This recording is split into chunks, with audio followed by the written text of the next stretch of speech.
Tips, tricks, and hidden features. It's sort of funny doing the tips and tricks talk with Hype, because Hype is sort of as large as the web, and you can do anything on the web. So that's sort of our fun challenge at Tumble, is being restrictive enough with what we allow you to do, but not restricting what you can do in a way that is offensive. We're trying to be unoffensive in how we restrict what you can do on the web. So this talk is sort of about that. You've all met me before.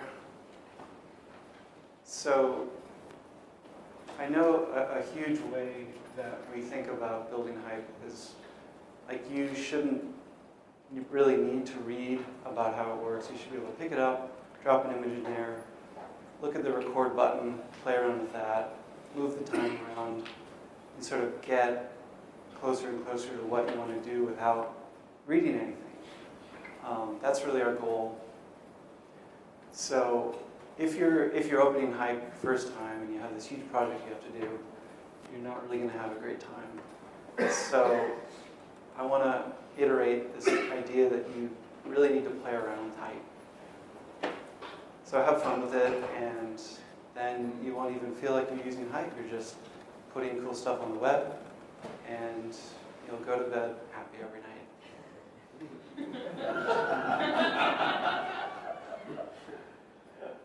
That last line was about, it skipped it. Yeah, so Hype is your personal sandbox for seeing what browsers are capable of doing. But then on the other hand, yeah, you're going to probably need to open up the documentation. And it's okay to pressure yourself and push yourself, but at the same time, getting that baseline knowledge is really helpful. So I'm going to talk a little bit about individual workflows and ways to speed up the way you work with images and files. So you drag an image in, Hype knows about it, it's linked. You make an update to that file, just make sure you keep the same file name. Hype will ask you if you want to change it. Once you move that file somewhere else, you're kind of screwed, and Hype doesn't know where you put it because it's not a magician. So yeah, let's say you're working in Sketch. If you do a big export, you'll have this huge list of things you're exporting. Throw it on your desktop or whatever, drag it into Hype. And if you've already put it into Hype, you'll be asked, do you want to update? And Hype will be nice, and maybe you don't want to update everything, so that's a quick thing to know that will help speed up your workflow. Also with Sketch, a couple great things you might want to use if you use Sketch. You can make sure all your images are compressed.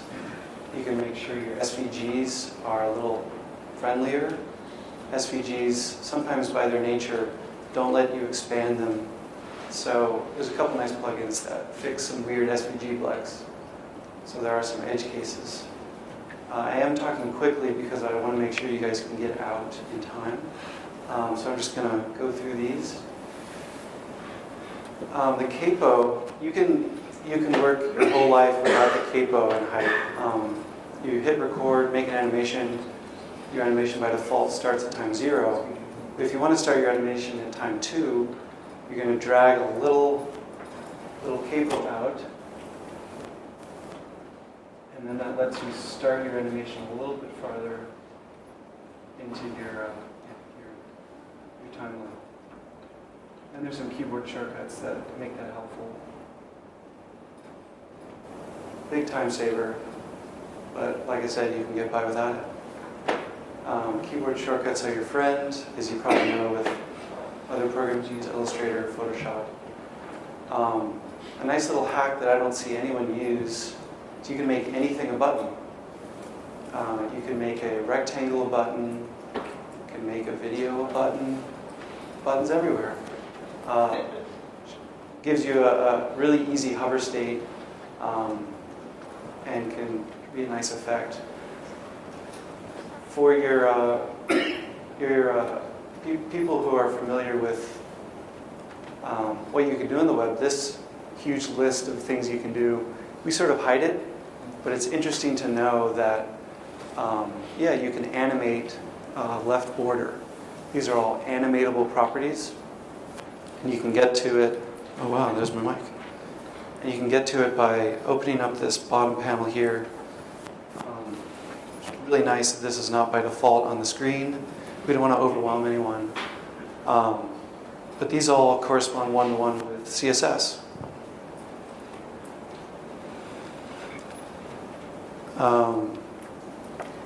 Pretty new feature is a little more closer in zooming you can do. I tend to work kind of cramped and forget that this is available, but you can get a frame-by-frame, really detailed way of animating by dragging this zoom bar all the way to your right.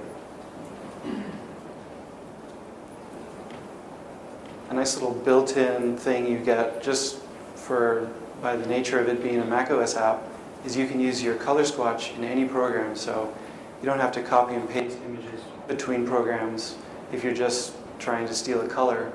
You drag the little eyedropper tool right here and click what you want to steal. A little more about color. That color swatch has a palette down here that is shared across all macOS apps. That can be super useful for building your whatever project you're working on. And also pretty new is opacity, so you can make things a little more invisible. You blend that with the backdrop effect that Jonathan demonstrated, and you get some pretty trippy effects for regular elements. Color is hard. So if you haven't taken color theory courses, let one of the awesome color palettes online help you out. There's a huge world, but sort of getting a sense of what that balance is with hue and saturation can be really helpful from tools like Peloton. And then you can copy and paste the sort of code that represents that color pretty quick into height. And that goes right here. So that's how you sort of share those HTML color codes. So let's talk about GIFs. Hype has built-in GIF export. Some people call it GIFs. That's also okay. We're on the internet, there's no pronunciation. The key things you got to remember are just have to remove anything you can in this list: colors, frames per second, duration, and resolution. And that will let you get your file size low. You'll have a really smooth animation, and people will think it's a movie, and it'll load immediately.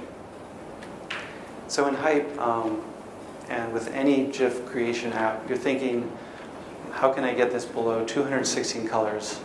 So imagine you're 1992, you're on a really old monitor, just do what you can.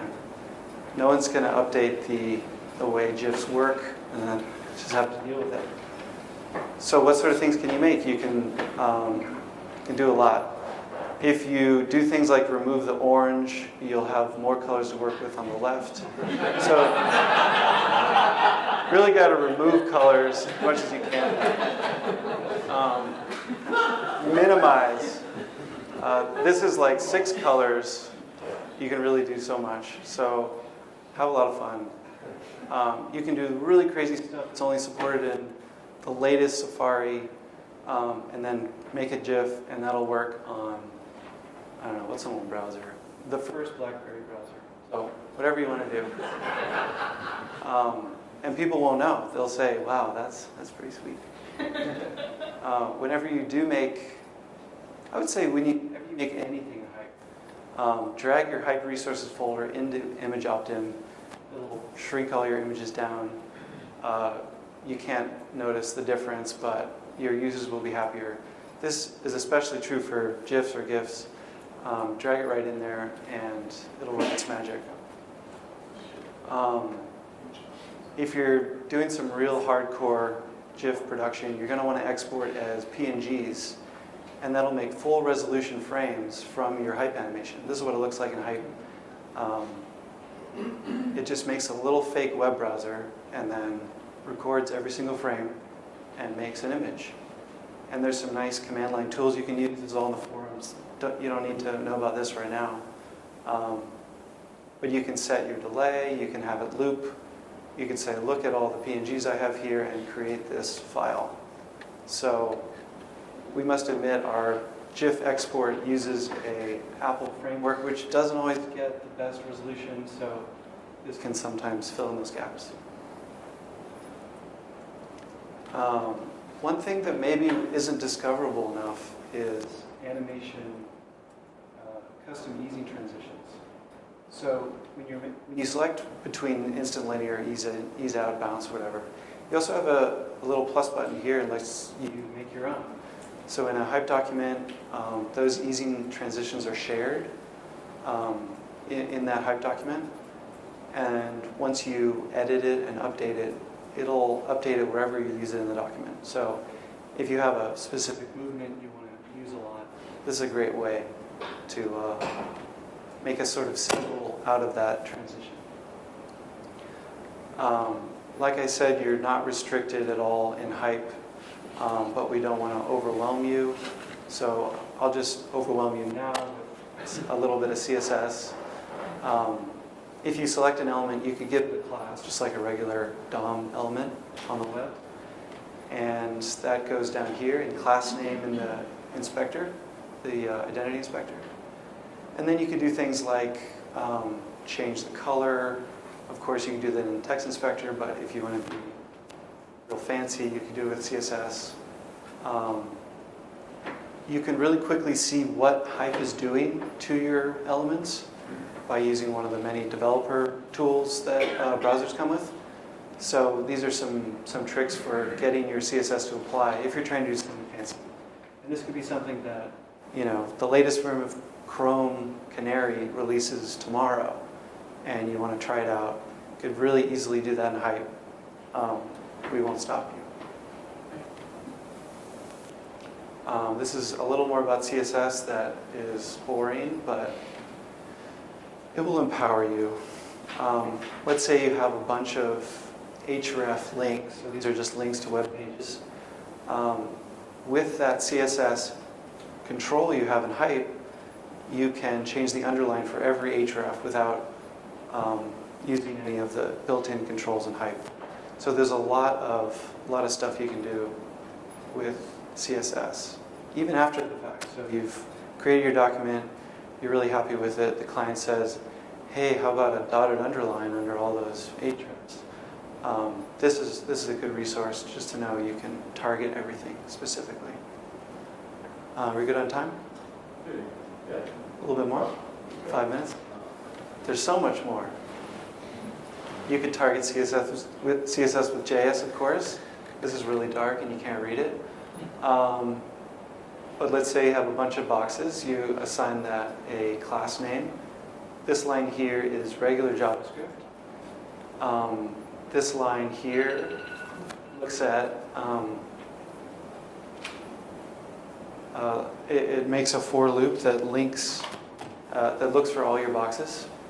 And then using the Hype API, you can target all those boxes and then fade them out to an opacity of 0 over 1.8 seconds. So this is all stuff we have documented, and we're sort of trying to make the animation tools that Hype can do easier for you to do with JavaScript when you want to get real fancy.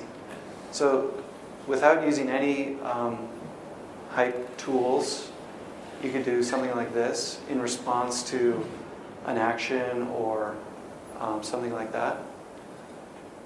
So that's a little bit about JavaScript and how CSS can be applied.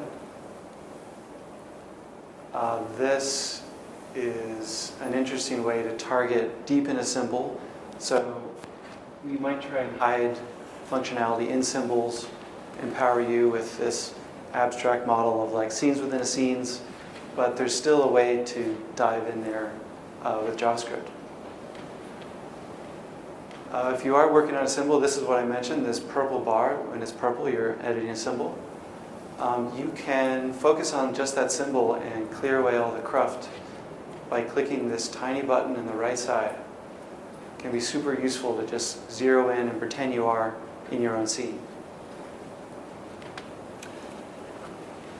I think we talked a little bit about standard versus persistent symbols. Once you're in that symbol, your scene inspector converts to a little puzzle piece, and you can convert your symbol to persistent right here. That's kind of a hidden thing, and I've heard of people deleting symbols and restarting. No need to do that, just switch this toggle right here. Like I was saying about testing and animating quickly, do a bunch of different drafts of animations. You don't need to do a lot of extra work to do that. Just hit your duplicate timeline button. This might also be a little less discoverable. You could, of course, copy and paste those blue animation bars, but this is a nice little shortcut to do that. And then, now you're all experts, so you can play around with the JavaScript API. So this is 100% JavaScript API. It looks like JavaScript because we want to make it familiar to people who use JavaScript.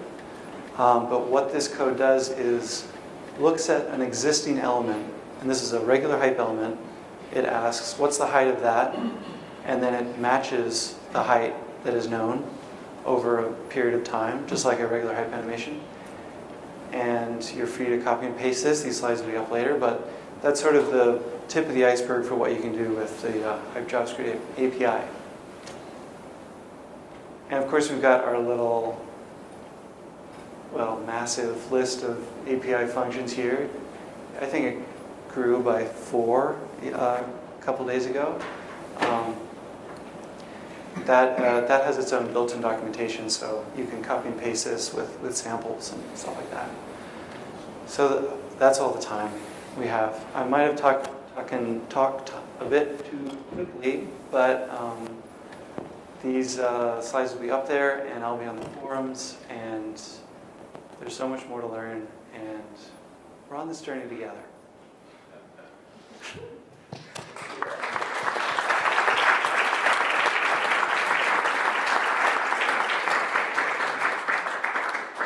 We've got time for 1 or 2 quick questions, if anyone has them. Just where the slides can be. Are they on YouTube? Yeah, we'll definitely put them on our blog. On the blog? Yeah. What's like the updates that are coming up? What's like on the nearest future for that? Jonathan can speak to that. Sorry, I didn't quite. He asked, what are the updates coming from it? Updates and in the future for Hive. So immediately there's the plan. This is just the current plan, so things are always subject to change. I make no promises, so you don't hold me to anything. But we're planning a smaller feature release, just to get a few specific features out, a few bug fixes that are necessary, and then we're working on the next good version that is probably going to have some of your most requested features. The things that were requested here are definitely the top ones that we've heard that I think we would love to do. Where I start off. Should bribes be sent in dark or milk chocolate? Dark chocolate, please. Percentage the better. Salty, please. Let's give Daniel and Jonathan both a round of applause for high